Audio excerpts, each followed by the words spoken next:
Bien, bonjour. Bonjour à tous, bonjour à toutes. C'est un plaisir un peu particulier, parce que c'est un exercice un peu particulier de vous parler ce matin comme ça, à l'heure du café. C'est vrai que je vais un petit peu vous parler d'orgue, je vais vous parler de musique, je vais vous parler de Suisse aussi un tout petit peu. Donc, essayer de vous faire découvrir un certain nombre de choses qui sont à la base de motivations très profondes et que je passe en fait un peu mon temps et ma vie à partager. Alors, je dirais que l'histoire, elle commence effectivement en Suisse, puisque c'est là que je suis né. C'est une histoire qui commence dans un cadre finalement assez classique.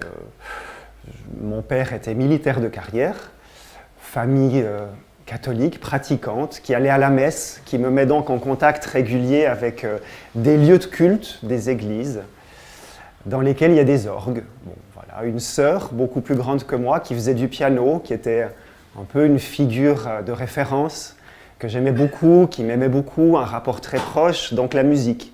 La musique comme terrain d'échange, d'entente, comme référence.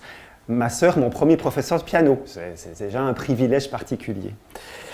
Et donc, finalement, un parcours assez prévisible.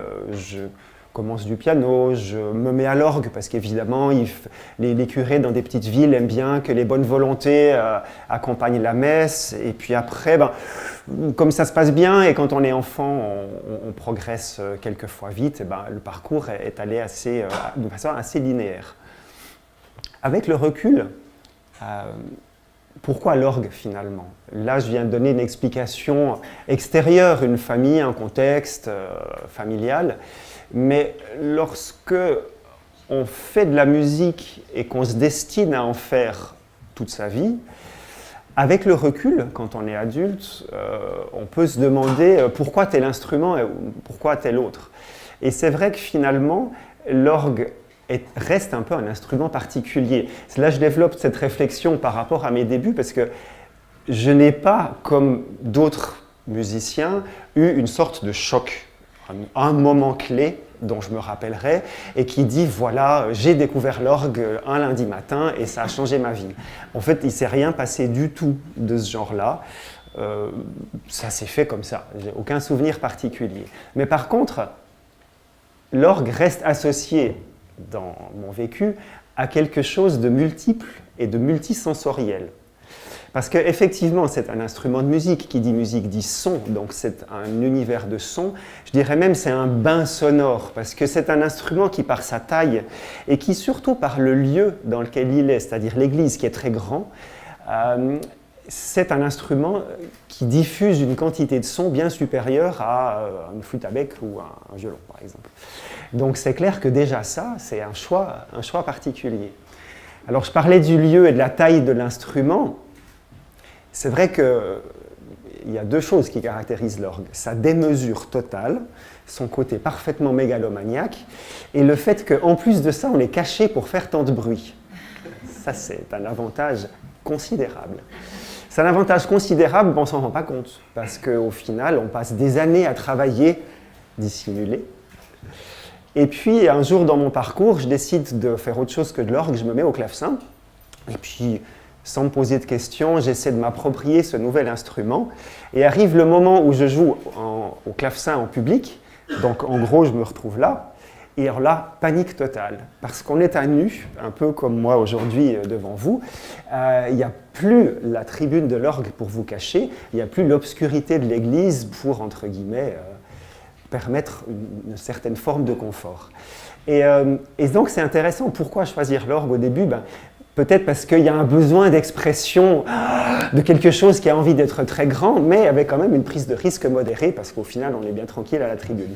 Et je parle de ça parce qu'évidemment, aujourd'hui, je m'occupe d'un festival d'orgue qui est une référence. Alors, je n'arrête pas, grâce à ce festival, de m'interroger sur l'orgue, sur cet univers, sur ses musiciens aussi, sur la pratique, sur pourquoi tout ça. Et voilà déjà deux premiers éléments qui font partie un peu de cette histoire. Il y en aura d'autres, je vais évidemment y revenir. Maintenant, donc l'orgue multisensoriel, c'est évidemment à la base quand même un instrument classique. Donc, pour revenir un peu à mon parcours, Ben voilà, une fois que je me suis éclaté dans mes jeunes années tout seul à ma tribune, j'ai fait évidemment des cours dans un conservatoire, j'ai passé des diplômes, on me les a donnés avec les mentions qu'il fallait pour que je sois estampillé prêt à l'emploi. Et donc, voilà, il ne se passe pas grand-chose, je sors de là. Généralement, quand on a un tout petit peu d'ambition, et j'en avais beaucoup, on passe des concours, je passe des concours. Alors évidemment, mon CV, mon pédigré n'a aucun intérêt, mais le seul intérêt de mentionner ça, c'est qu'au final, je n'ai jamais eu de premier prix. J'ai toujours été un deuxième, ou un troisième, ou un quatrième. Mais, ça ne veut rien dire en soi, mais quand même, je lui ai donné une signification par après. Parce que comme toujours, quand on vit les choses, moi j'adore théoriser après, c'est un de mes sports favoris.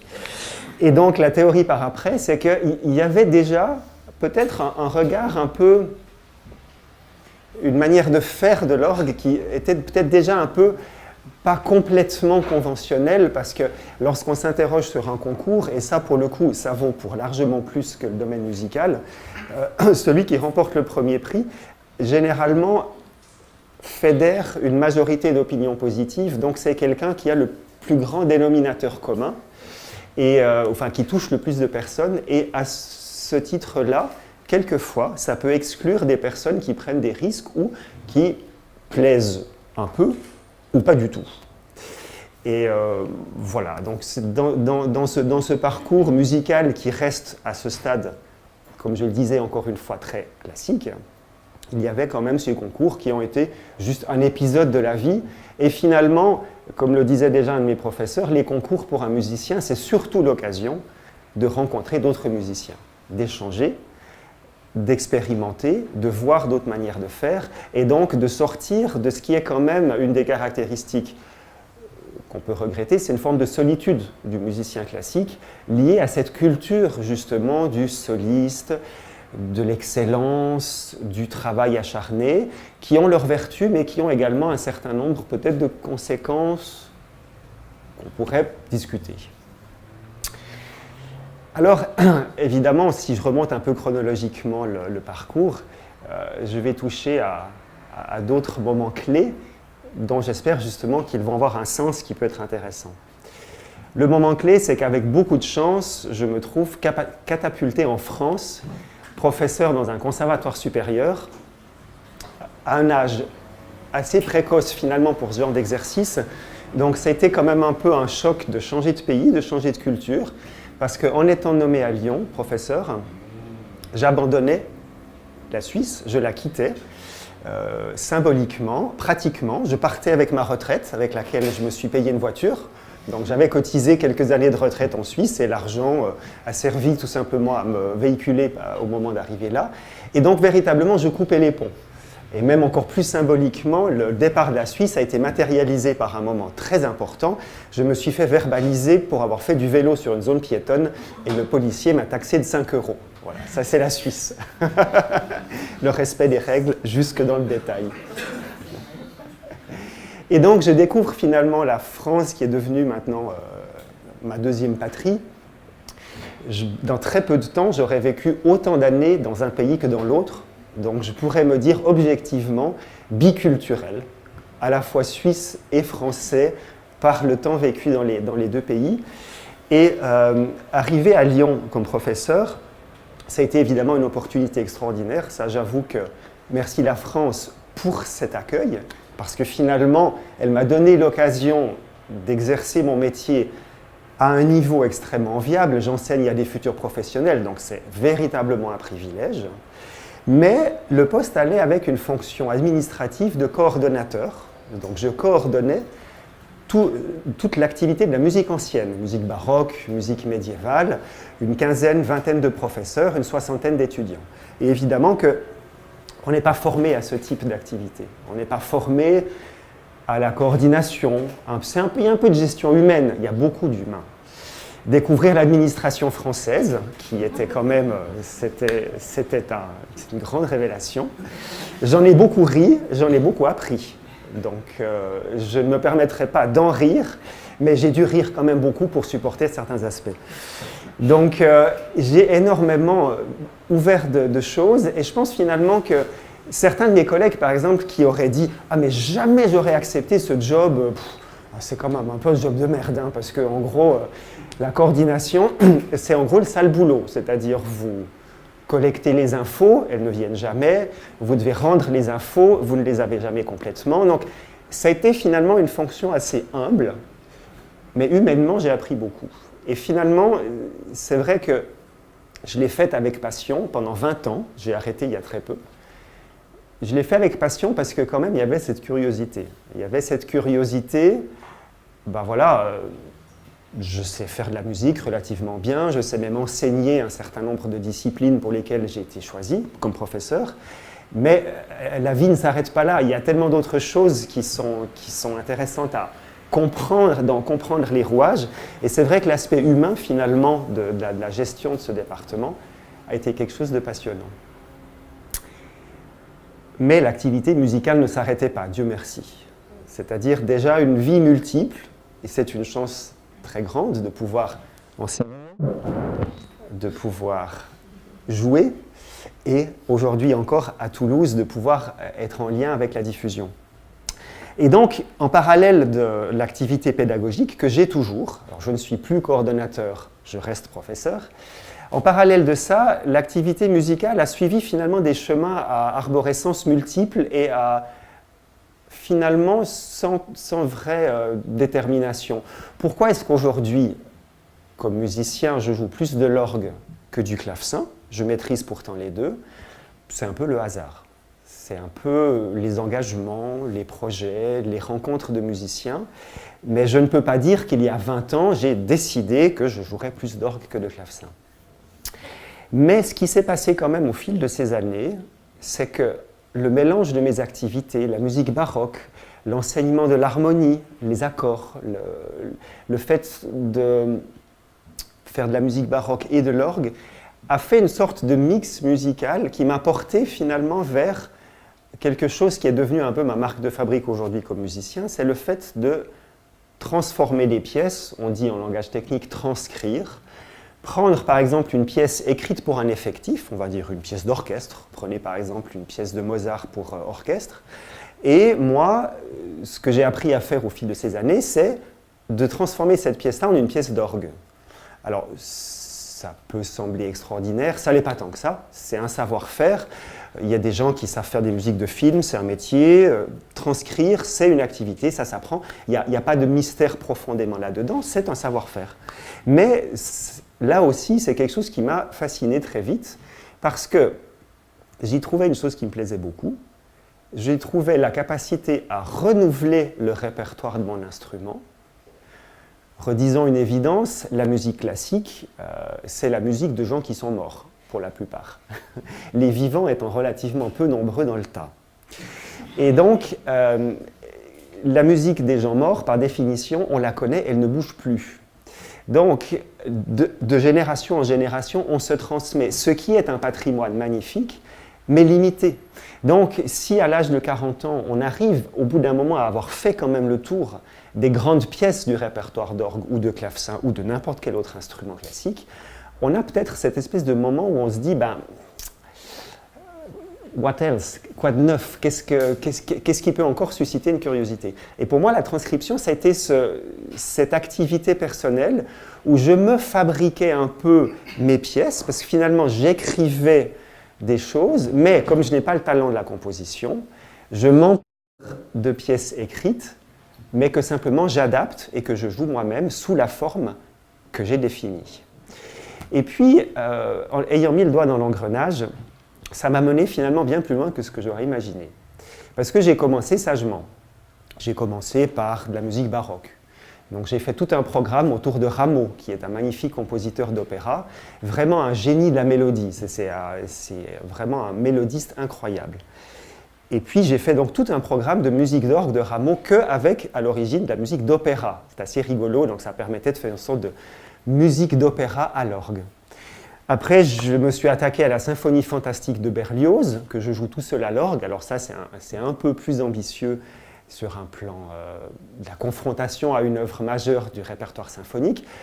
Tout n'est pas génial, mais je me suis bien amusé quand même.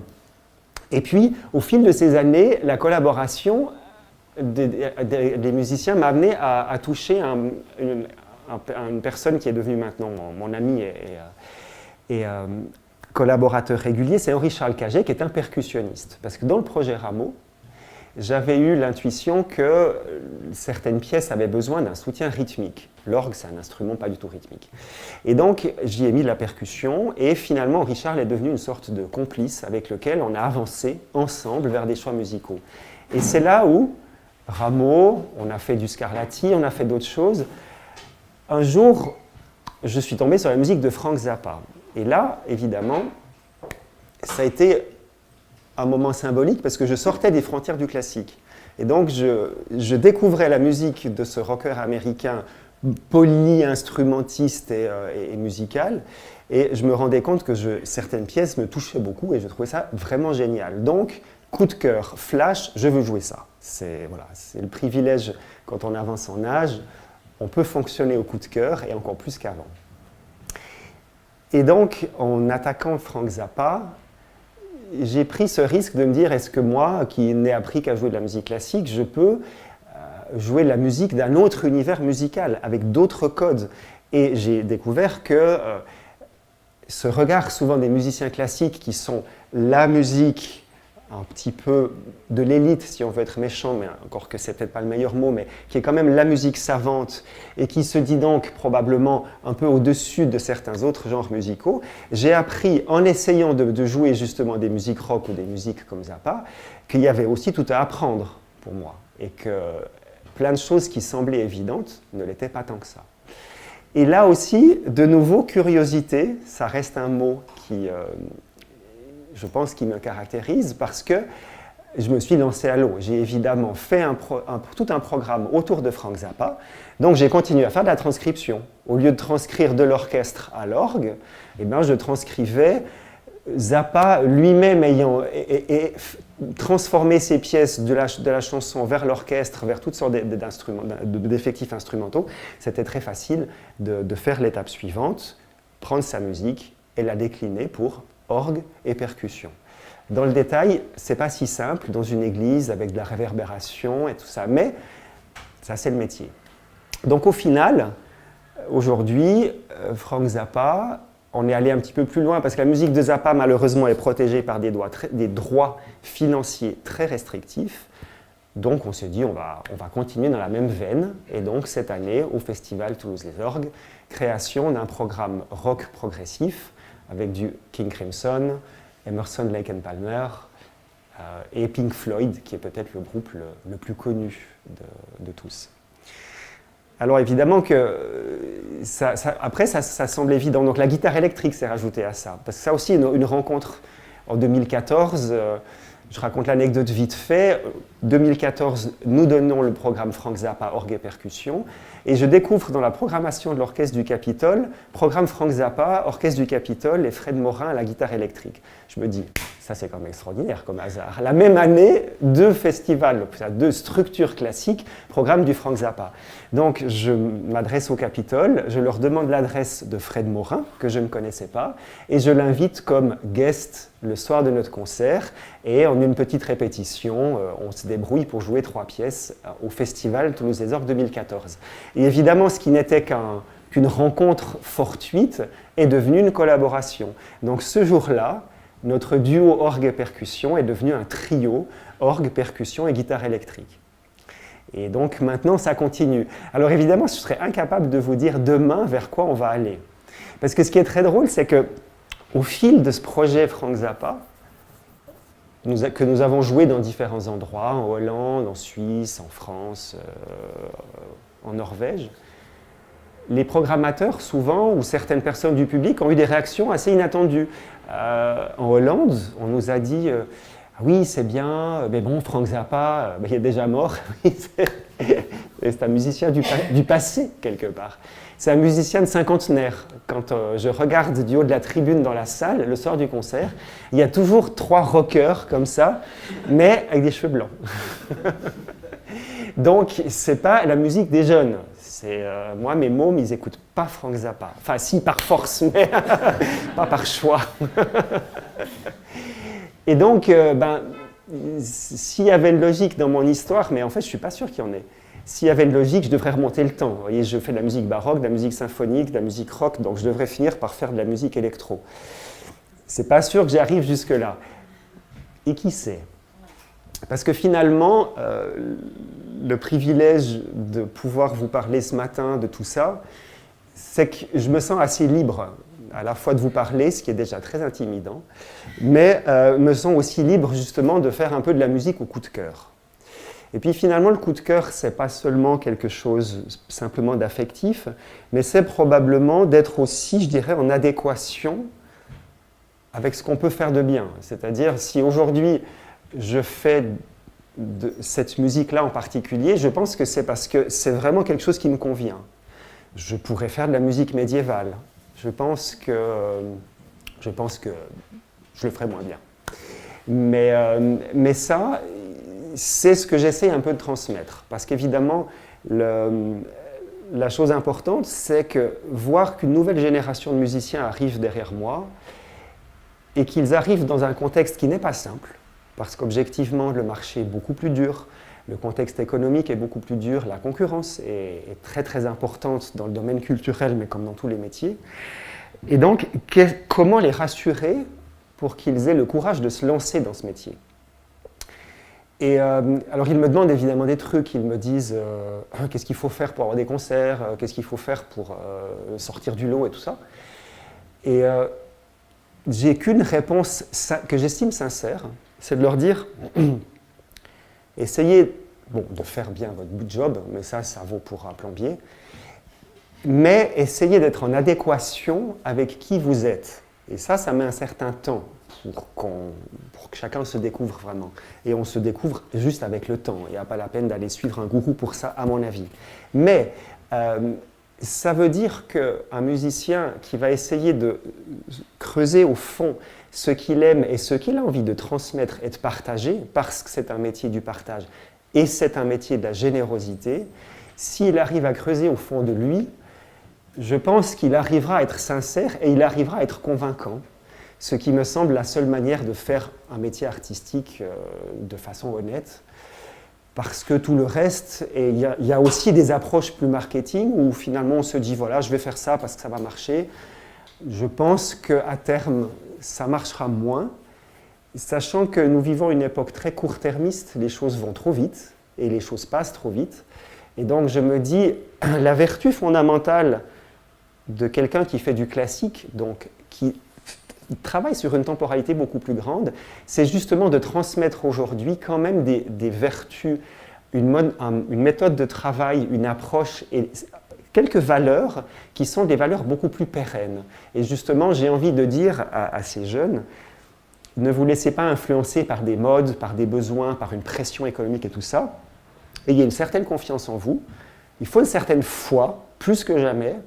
Quelques valeurs de savoir pourquoi on fait ça et qu'est-ce qu'on a envie de dire quand on fait de la musique. Et à partir de là, galérez le moins possible. Voilà, je suis tout à fait ouvert à vos questions et j'espère qu'elles seront nombreuses. Oui, j'aurais pu parce que j'aime beaucoup le jazz. En fait, j'ai été élève d'une classe de jazz à un moment donné de ma vie.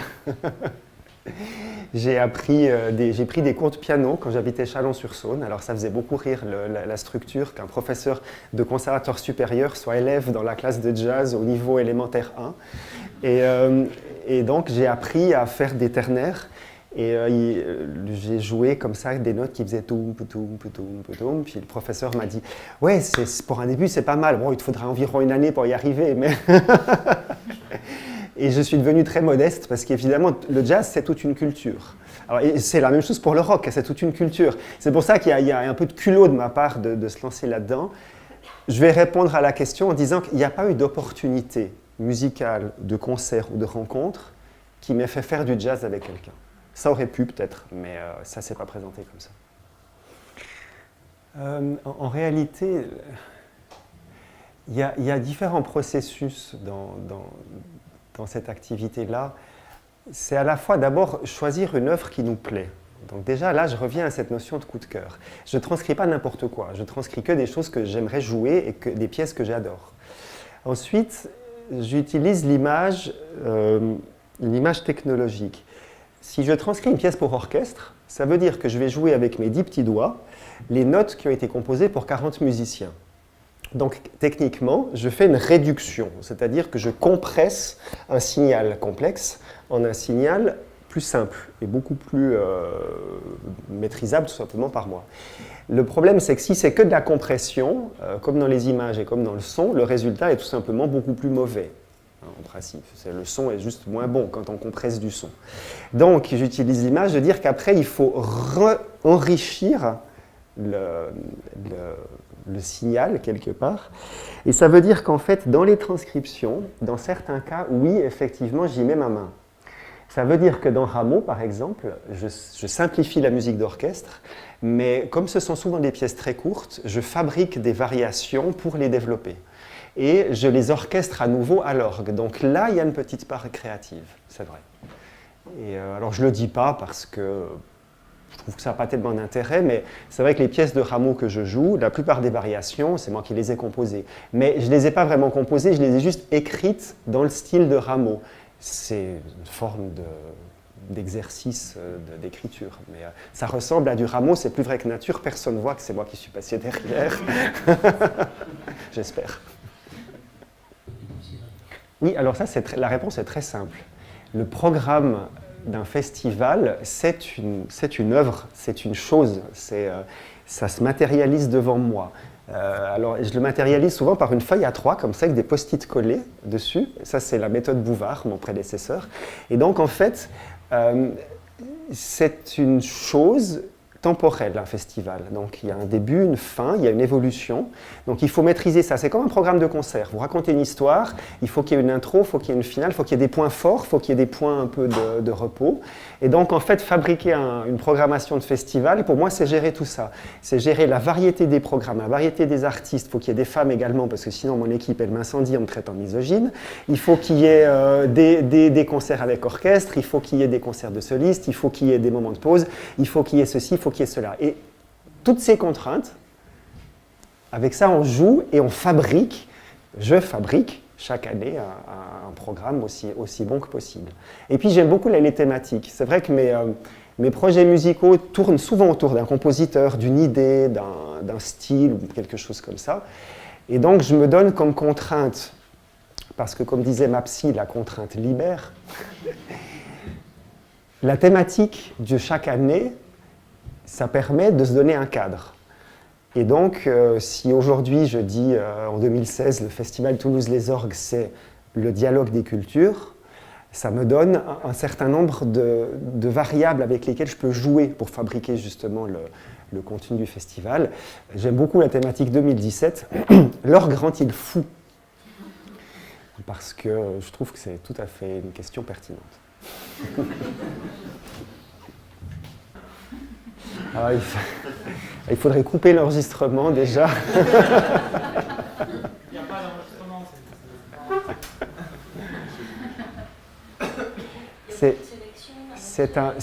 C'est une question complexe, j'avoue. Et pour être vraiment honnête, et là je vais au-delà de la boutade et de la provocation, je pense que c'est assez complexe pour que ma réponse soit un peu une réponse en demi-teinte. Je crois que je n'ai jamais pris le temps de la réflexion pour me poser toutes les questions liées à la vôtre et toutes les réponses possibles. Après, j'ai des intuitions. J'ai des intuitions qui me disent qu'il y aurait énormément de choses à changer. Mais j'ai appris que changer beaucoup de choses, il faut le faire en douceur, sinon ça fait mal à tout le monde. Et ça peut provoquer des pertes aussi. C'est-à-dire que ce qui me frappe dans la musique classique aujourd'hui, parce que je suis globalement très critique. Ça me caractérise en général. Et dans le classique, je suis encore plus méchant que d'habitude. Donc je suis globalement très critique par rapport à mes pairs et à la manière de faire la musique. Donc ça vaut aussi pour l'enseignement dans les conservatoires. Mais le risque d'être trop critique, c'est de ne plus voir ce qu'il y a de bien également dans l'enseignement, on va dire classique. Mais je crois, pour résumer, que le contexte actuel du monde dans lequel on vit va devenir tellement différent et va donner des références aux élèves, aux étudiants tellement différentes de ce qu'on leur enseigne dans le classique, que nous, musiciens classiques, on va devoir bouger, mais alors à la vitesse grand V. parce que sinon ça va vraiment faire mal. Les objets connectés, tout ça, des enfants qui ont une concentration qui a complètement changé, le rapport au temps n'est plus du tout le même. Je veux dire, aujourd'hui, tout se mesure en secondes. Quand on va sur un ordi, on zappe sur des vidéos qui durent moins d'1 minute. La musique classique, on travaille du Mahler qui dure 40 minutes d'un bloc. C'est une autre temporalité. Donc il y a plein de problèmes. Et je pense que le problème numéro 1, quand même, c'est la motivation. Je dirais que il faut impérativement que la personne qui vienne travailler un instrument soit motivée. Et je crois que les professeurs travaillent trop sur l'exigence et sur le niveau. Tu dois arriver là, tu dois faire ça, tu dois atteindre ça, les autres ont atteint ça, tu vas être évalué à la fin et on va te mettre une note qui te situe là par rapport à tes copains.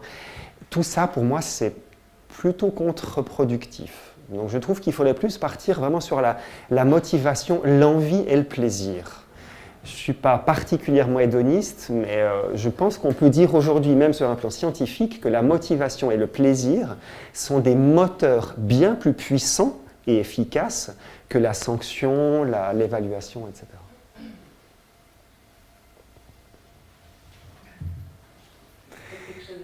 Mais après, je crois que chaque activité a ses contraintes et je suppose que sur un plan économique, la capacité à dégainer plus vite que l'adversaire est un critère fondamental. Donc c'est comme ça.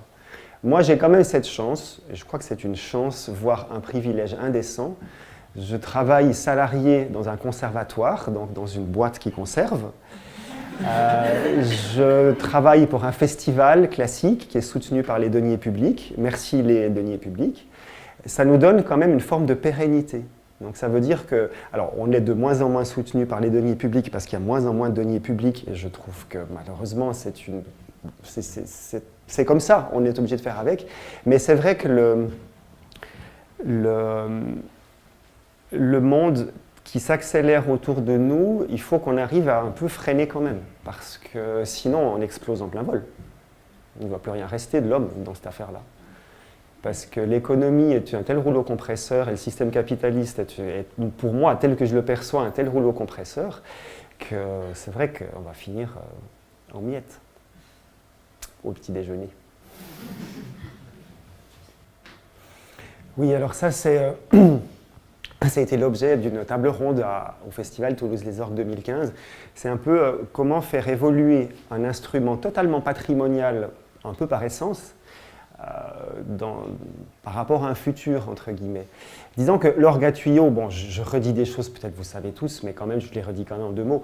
L'orgue à tuyau est un instrument contemporain jusqu'au moment où il devient un instrument patrimonial. Et c'est à quel moment?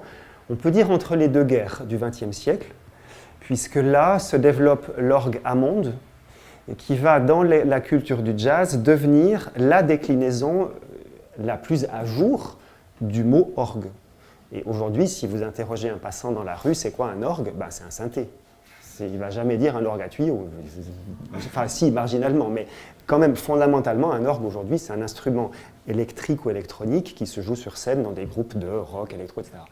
Donc l'orgue à tuyau, qui est l'instrument que je joue moi au quotidien, est devenu un instrument patrimonial beaucoup lié à l'Église. Alors c'est l'un de nos problèmes principaux comme musiciens, si on a l'ambition de le jouer essentiellement en concert. Mais effectivement, la question que tu me poses, c'est une fois qu'on a fait le tour, entre guillemets, un peu de la musique patrimoniale, ce qui était déjà un peu le sens de mon propos, qu'est-ce qu'on peut faire d'autre? En fait, je ne sais pas. Je crois que il y a autant de réponses possibles que de personnalités qui s'interrogeront sur le sujet. Moi, je propose une déclinaison avec un percussionniste qui est un gars génial à côté de moi. Je joue toujours les tuyaux. Je pourrais m'intéresser à jouer des instruments électroniques, mais en fait, moi, l'électronique, ce n'est pas une grosse histoire d'amour, donc par paresse, je ne le fais pas. Mais qui dit pacte, finalement, dans 15 ans, j'aurais rencontré un mec génial qui me dit « Ah, mais t'as vu le synthé, machin, tu peux faire des trucs d'enfer et tout », puis je serais tellement convaincu que je vais finir par poser un keyboard à côté de mon orgue à tuyau. J'ai des collègues qui le font, donc moi je dis juste laissons la créativité de chacun s'exprimer, et je parle surtout des autres du groupe. Merci beaucoup.